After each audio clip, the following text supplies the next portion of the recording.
Hey guys, welcome back to yet another layout update. I'm sorry for the lack of updates. I've kind of been really busy with school and Christmas and New Year's and all that kind of wonderful stuff. So I hope everyone had a good Christmas and a good New Year's, and hope Santa was nice to all you guys. So I'm going to go over some of the things I got for Christmas, some of the work I've done around the layout, as well as some of the issues I've had, as well as some of the scenery work being done. My girlfriend is being kind enough to make trees for me, and she's making them out of like tree branches and wire. And I have one already completed and put on the layout, so I'll show you that towards the end of the video. So anyway, um, previously I did get this Virginian North Fork Southern Heritage unit, and overall it's a pretty good locomotive. But after further inspection of it, I did come to realize there were quite a few faults with it. The headlight was in fact cracked. Sorry, not the headlight. The casting was chipped off. There's a few paint chips. The ditch light on the front of the anti-climber is loose on the right side, as well as a few paint chips out of there, which I was really find surprising because it is a Genesis locomotive and they are supposed to be closely monitored, and yeah, they're supposed to be really good. And this one I have a few problems with, but it runs good. I fitted it with a Digitrax DH123 decoder, which is going to be torn out as soon as I get a as soon as I send it back. Well, after I get it back from Athearn and I get a lock sound decoder for it, because I have two SD70 ACEs now, and I do want both of them to have sound. So anyway, moving on to the other locomotive I've got for Christmas, and that is this Sioux Line MP15 AC.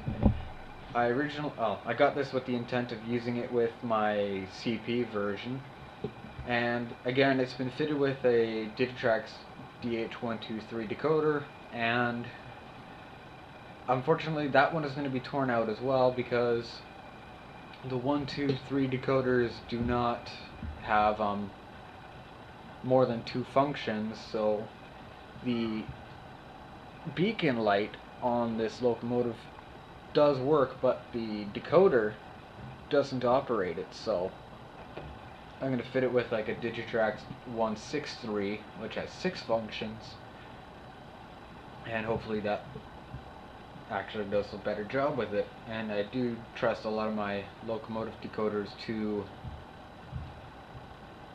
I trust a lot of my locomotives to the Digitrax decoders. So the other locomotive I've been working on is this CN SD70i. I finally got all the grab irons installed on them after I drilled them all out and took a look at a few pictures to see which grab irons went where they were supposed to go, and I also got them all done on the rear as well. And all I have to do now is just paint them up in the CN red-orange paint, I believe, from True Line Trains. So hopefully I can get that done. I'm going to weather this one up specifically more towards the wheels because I want them to be a little more rusty looking, as this is a fairly old locomotive on the railway, and I have seen a fair amount of them. And I'll show you guys a picture of one that I took a picture of recently, and you can see how weathered they actually are and how old they are. So I'm going to detach the camera and show you guys a structure I finally put on the layout. Is this grain tower. This is a Walther's cornerstone. It's not quite complete yet, but I'm in the works of completing it. Sorry. Nothing's actually finished yet. Well, sorry, nothing's permanent. I do want to be able to remove these, but the tower was relatively easy to install, just time consuming. This shed part is actually, the loading area is complete, except for the one panel that is supposed to go right in here, because the building doesn't go any further up. So there's a panel I have to put there, and then that'll go there, and then move these out of the way. Then I will have a let's just turn this the proper way. There we go. There will be a truck loading / unloading area here, which I still have yet to construct. other things I'm working on, I've been trying to finish up building these, oops, I'm trying to see the camera out here. There we go. I've been trying to complete these Osborne model kit rail stops. I've got a few of them on the layout and they're done. Haven't done any work with the grab irons with the Dash 9 or the, sorry, not the Dash 9, the SD40s or sorry, I can't remember any of the other blue box locomotives. Haven't done much work to either of the 3 cabs. And for those of you guys who are new to the channel, I have a teardrop cab, which is going to go on the BC rail. A GP9 RM cab, which is going to be going on a Walther CN or Intermountain if they come out any sooner. And this BC rail wide cab, which has to be redone with paint anyway, which is going to go on a BC rail Dash 9. So hopefully those will get done by the end of the summer. I've already got this engine, so I just got to get 2 more. Finally picked up some door shims today, and they're going to go basically right where these cars are. They'll go the other way. They're going to go down here and level up the track so I can actually run all of my engines in either direction. So hopefully that'll be done too.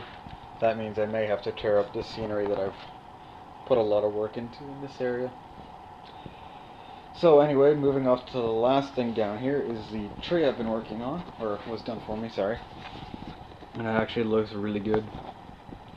And I'm hoping to get quite a few more done before the next update, so that kind of look makes this area look a lot better.